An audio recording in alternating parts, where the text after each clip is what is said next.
भी कर्म करते हैं उसी के आधार पर हमें सुख और दुख मिलता है। सुख दुख देने वाला कोई भगवान नहीं है, कोई देवी देवता नहीं है, कोई ईश्वर परमात्मा नहीं है।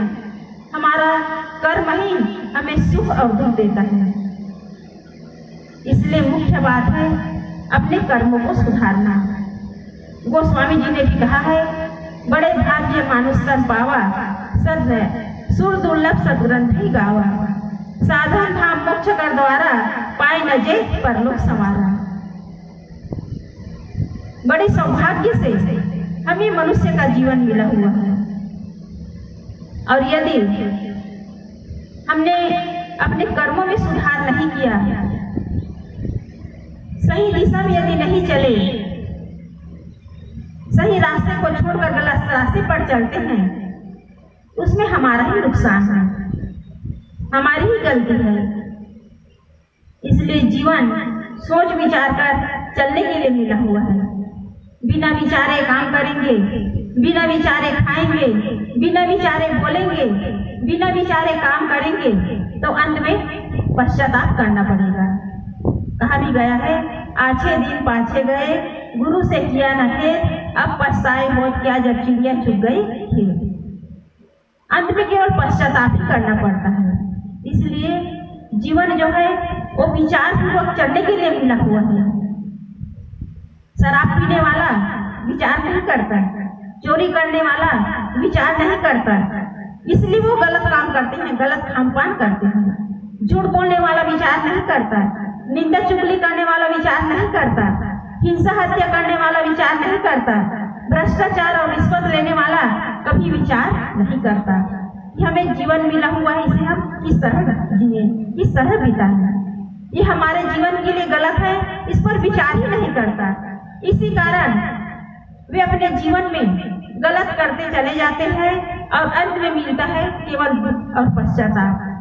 जीवन भर आदमी संताप में जलता रहता है। हमें ये सुनहरा अवसर मिला हुआ है अपने जीवन स्तर को ऊपर उठाने के लिए, लेकिन दुर्भाग्य है मनुष्य अपनी सोच को नहीं बदल पाता, अपने गलत विचार को बदल नहीं पाता, और इसी कारण जीवन में परेशानियां हैं। आज आधुनिकता के दौर पर हम देख रहे हैं, लोग मकान बदल लेते हैं, बढ़िया ढंग से मकान बना लेते हैं, वेशभूषा बदल रहे हैं, कीमती कीमती कपड़े पहन रहे हैं, खान पान बदल गया। पहले के लोग रूखा सूखा खा लेते थे, अब आज लोग जो हैं गरम गरम दाल भात सब्जी रोटी और अनेक प्रकार के व्यंजन बना करके खा रहे हैं। पढ़ाई लिखाई का स्तर भी सुधर गया, पढ़े लिखे लोग आज ठाट बाट से जीवन जी रहे हैं। ऊपर से बदल गए, लेकिन अंदर से जीवन में वही नकारात्मक विचारधारा। ऊपर से बदलने से कुछ नहीं होगा, हम अंदर से बदलने का प्रयास करें, तब जीवन में बदलाव आएगा। सुन रहे हैं, केवल सुनने के लिए नहीं, उस पर चिंतन करने की आवश्यकता है। उस पर चिंतन नहीं करेंगे, उस पर अमल नहीं करेंगे, उसे जीवन में धारण नहीं करेंगे, तो हमारा सुनना भी बेकार है।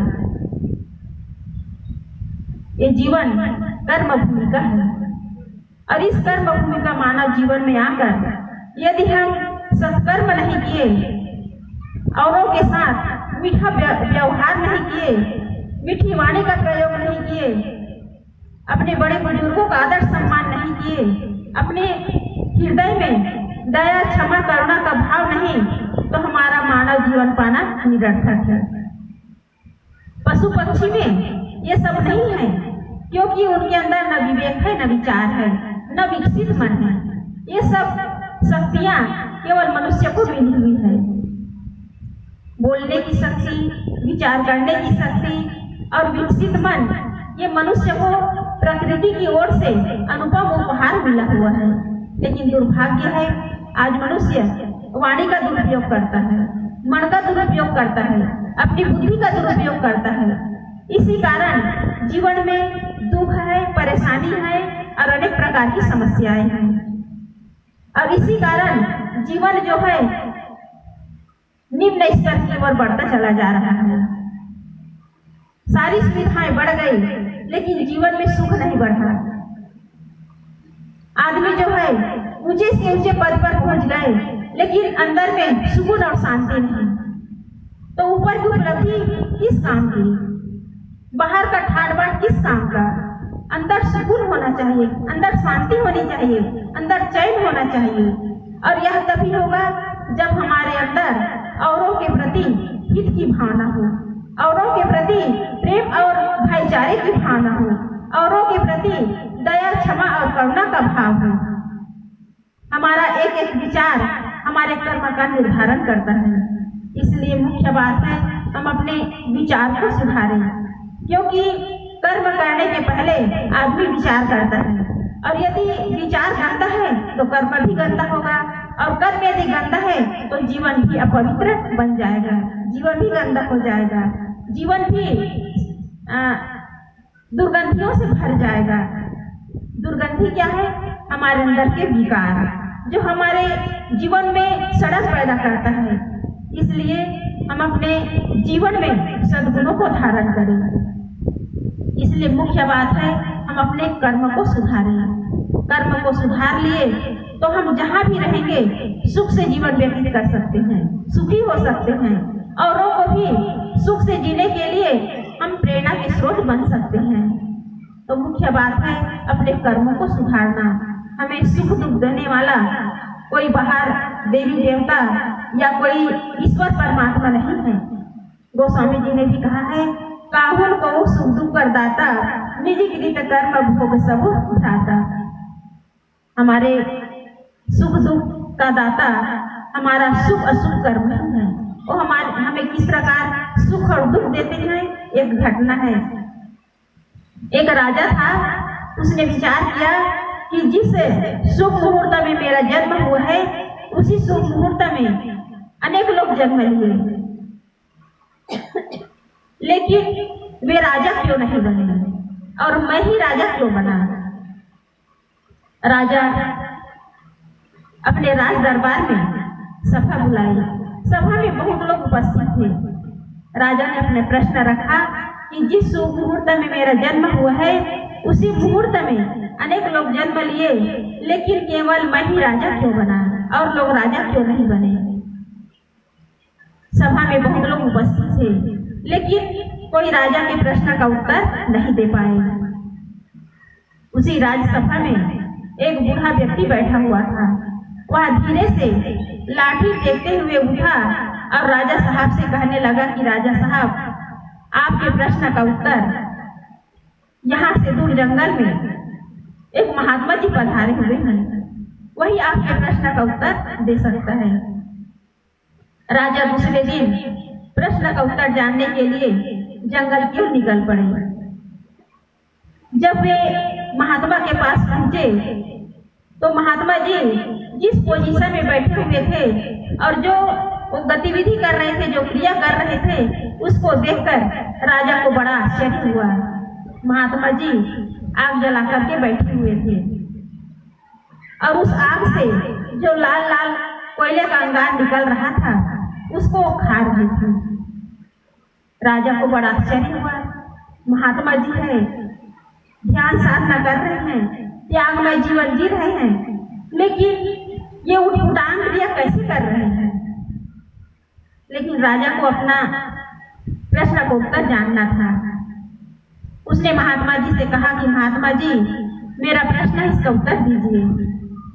महात्मा ने कहा, मैं आपके प्रश्न का उत्तर नहीं दे सकता। आपके प्रश्न का उत्तर यहाँ से दूर पहाड़ी में एक महात्मा जी है, वही आपके प्रश्न का उत्तर दे सकता है। राजा अपना प्रश्न का उत्तर जानने के लिए पहाड़ी के ऊपर चढ़ने लगे। जब पहाड़ी पर पहुंच गए और महात्मा जी के पास पहुंचे तो महात्मा जी की क्रिया देख करके राजा को और बड़ा आश्चर्य हुआ। महात्मा जी एकांत में बैठे हुए थे, लेकिन वे अपने जांघ के मांस को चिमटे से नोच नोच कर खा रहे थे। अपने जांघ के मांस को चिमटा से नोच नोच कर खा रहे थे। राजा को बड़ा आश्चर्य हुआ कि ये महात्मा जी ऐसा क्यों कर रहे हैं। लेकिन राजा केवल अपना प्रश्न रखा। वो महात्मा जो है क्रोधी स्वभाव का था। उसने कहा कि मैं आपके प्रश्न का उत्तर नहीं दे सकता। आपके प्रश्न का उत्तर इसी पहाड़ी के नीचे एक आदिवासी बस्ती है और वहाँ एक शिशु जन्म लेने वाला है। वही शिशु, वही छोटा सा शिशु आपके प्रश्न का उत्तर दे सकता है। राजा को बड़ा आश्चर्य हुआ कि मेरा एक छोटा सा प्रश्न पहेली बन करके रह गया है। बड़े बड़े महात्मा, बड़े बड़े विद्वान मेरे प्रश्न का उत्तर नहीं दे पाए। राजा जो है आदिवासी बस्ती में पहुंचा और पता किया कि किसके यहाँ बच्चा जन्म लेने वाला है। उस घर में पहुंचा और पूरी गतिविधि बताई। उस घर में जब नवजात शिशु का जन्म हुआ तो उसके पिताजी जो है उस नवजात शिशु को राजा साहब के सामने लाए। राजा साहब को देख करके वह नवजात शिशु हंसने लगा। ये कहानी है समझाने के लिए, क्योंकि नवजात शिशु न किसी के प्रश्न का उत्तर दे सकता है, न हंस सकता है, न बोल सकता है। ये कहानी है समझाने के लिए। तो नवजात शिशु जो है राजा को देखकर हंसने लगा। राजा साहब ने कहा कि बताओ मेरे प्रश्न का उत्तर क्या है। तो नवजात शिशु कहने लगा कि राजा साहब, पिछले जन्म में हम लोग 4 भाई थे, 4 राजकुमार थे और चारों राजकुमार जंगल में शिकार खेलने के लिए निकल गए। और शिकार खेलते खेलते हम लोग इतनी दूर निकल गए कि रास्ता भटक गए। और जब रास्ता भटक गए तो भूख और प्यास से व्याकुल हो गए। फिर हम लोग पानी की तलाश में इधर उधर भटकने लगे। सौभाग्य से हमें एक आटे की पोटली मिली और उसे आटे को हम भिगाकर लकड़ी इकट्ठे करके रोटी बनाए। और जैसे ही पत्तल में परोस करके खाने के लिए हम लोग बैठने वाले थे चारों भाई, उसी समय एक फकीर आया और फकीर कहने लगा कि मुझे भी अपने हिस्से की रोटी दे दो। 3 दिन से मैं भूखा और प्यासा हूँ, मुझे खाने को नहीं मिल रहा है, मुझे भी थोड़ी शांति मिल जाएगी। वो फकीर जो है सबसे पहले बड़े भैया के पास गए। तो बड़े भैया कहने लगे, गुस्से होकर कहने लगे कि यदि मैं अपने हिस्से का रोटी तुम्हें दे दूं तो मेरी पेट की आग कैसे बुझेगी, मेरी पेट की आग कैसे मिटेगी। वो छोटा बच्चा कहने लगा कि राजा साहब, पहला महात्मा जो कोयले का अंगार खा रहा है वही पहला राजकुमार है। फिर उसके बाद वो फकीर जो है दूसरे राजकुमार के पास गए। दूसरे राजकुमार भी उस फकीर के ऊपर दया नहीं किए।